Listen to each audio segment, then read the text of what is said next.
quick little video here on the THD hot plate. If you've used one of these things and you think that it sounds pretty bright and trashy out of the line output, typically when you do just kind of a simple voltage divider, kind of like what they have going on here, you tend to have a lot of excess brightness, almost like there's like an added tweeter in it, like it almost sounds like an acoustic amp or something, and ends up being pretty fizzy, especially for like a gained up Marshall or something like that.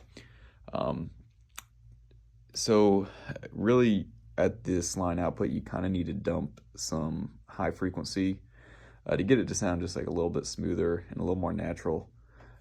So what I've done here is just kind of tinkered with a few different values just to see what works best with my amp here. It might be a little amp dependent as far as the values that you end up with. But in my instance, I'm just going across this line out pot. And I have a 47 ohm resistor in series with a 0.47 UF cap. I'm going to get that installed in here. That's what works with this amp, but those figures would probably get you in the ballpark.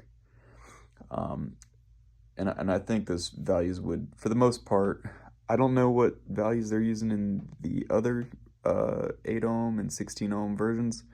I imagine not too far off from this, so I think those values would at least get you in the ballpark of sounding a little bit smoother. And it is a lot darker, so don't be surprised. It really knocks off a lot of top end, but I think it's nice to kind of knock off the top end to get rid of the fizziness, and then after you track with it or whatever, kind of adding a little bit of brightness back in with some EQing, I think is a pretty good move.